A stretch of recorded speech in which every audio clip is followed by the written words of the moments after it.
Welcome to the channel, Pain in the Patute here with a bit more information for new players. I'm going to give a rundown on guns. So here is, I started this game with this M4A1 carbine, and to find details from it, um, well, anyways, I right-clicked on it, so here's all the items. You can inspect it, you can reload it, so it'll take the magazine in it, and put a new one in. You can unload it, you can equip it, which will throw it over here. See?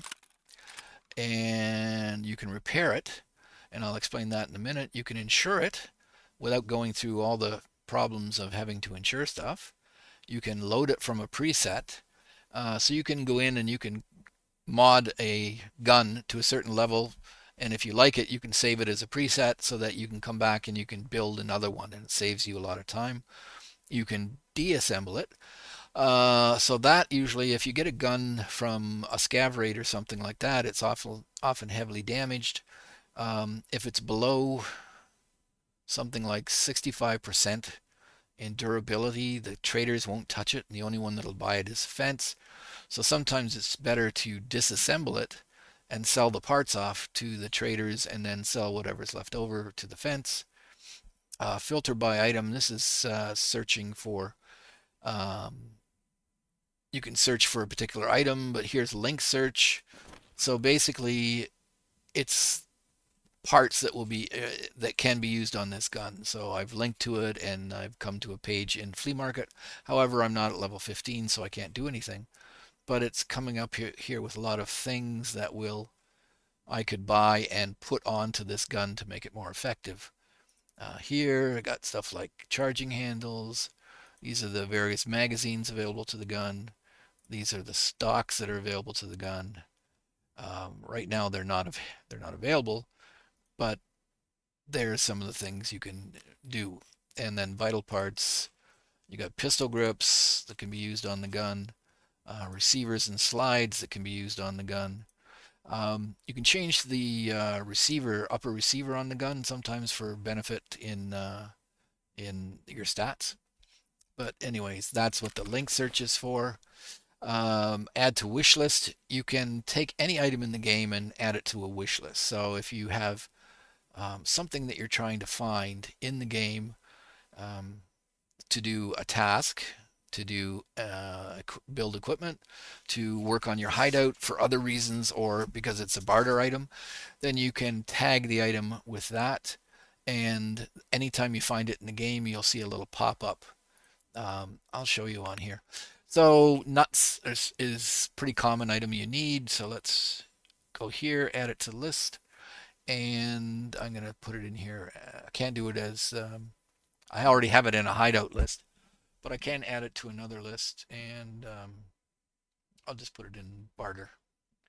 Okay, so anytime you see that double arrows, that tells you that it's in a wish list. Anytime I stumble across that item, it's going to pop a little message at the bottom of the screen, say you just picked up something that you wanted to get um, for some reason.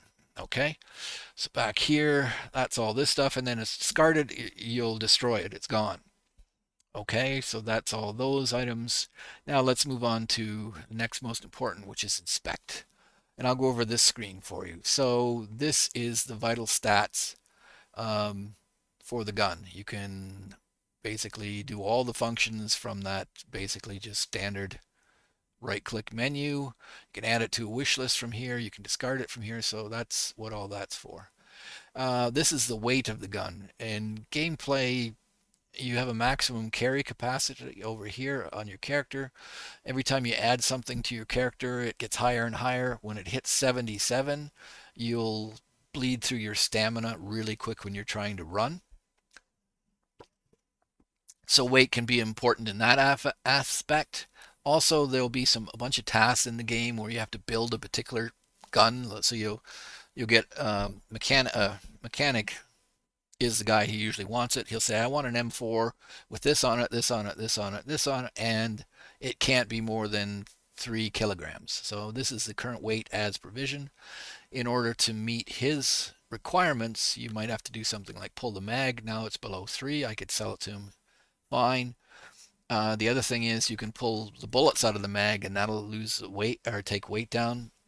But usually when you're building something for them, what you would have to do is try to pick some lightweight materials. So this, if you go to this handguard, it actually has its own weight. So you can go around and try to pick handguards that have less weight to help you out. So that's what that is for. Durability. Durability is hugely important in the game. So you notice I haven't used this gun yet, so its durability is 100 out of 100 points.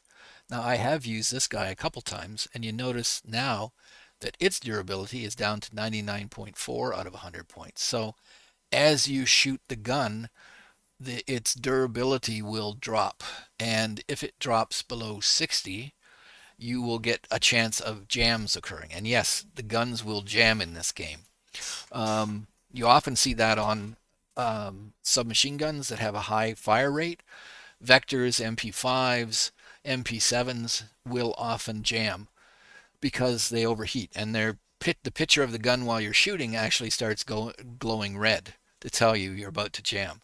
There is a means of clearing a jam, and that will be on a different video where I talk about keybinds and such. So, okay, you can master this weapon on a skill, and that will benefit you. So far, I haven't used the MP4 for anything, so my mastery level is 0.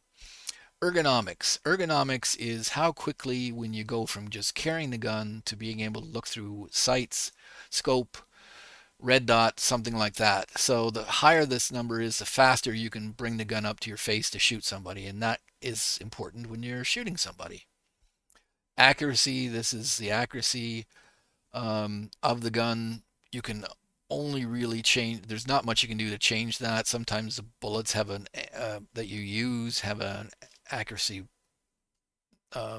buff, but in this case, yeah, I rarely worry about that. Now, sighting range. This gun will sight out to 600 meters.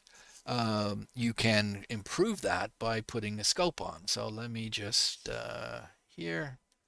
I'm going to pull off the charging handle. Where is it? There it is. And I have a couple of scopes up here somewhere. There it is. So I put this scope on. Now my sighting range is gone from 600 down to 100. So that is as you add different scopes and red dots and whatever, you can increase your or decrease your sighting range. So that's important in that aspect. And where the hell did I put my charging handle? I'll put it back on. Okay, there we go. Vertical recoil and horizontal recoil. So automatic weapons fired on full auto will bounce around like I don't know, Mexican jumping beans or something like that. And you can modify the gun to decrease it. And I will tell you, it's worth your while to do it, because if you're engaging somebody using automatic fire, it will potentially, you won't be able to hit them. Your bullets will be over their head, at their feet, beside them, whatever. So the mods that you can acquire that reduce these two numbers because they go together is highly beneficial in the game. So right now I just have a normal standard M4 carbon handguard.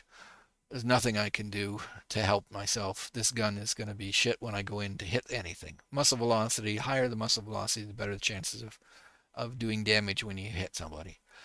Here, this is the types of fire available on the weapon: single fire and full auto. To change between single fire and full auto, hit the B key if that's what you have it. That's what by default you have for changing the fire mode. It tells you what ammunition it will take, which is handy in finding the ammunition. Gives you the RPM. So typically how you kill people is you get more bullets on them before they get them on you. So the higher the fire rate means you typically can get more bullets on them, and you've got a better chance of killing them because you've delivered more bullets to them faster than they did. So if I'm using this against somebody with a bolt action who is shoot, change, shoot, chamber new round.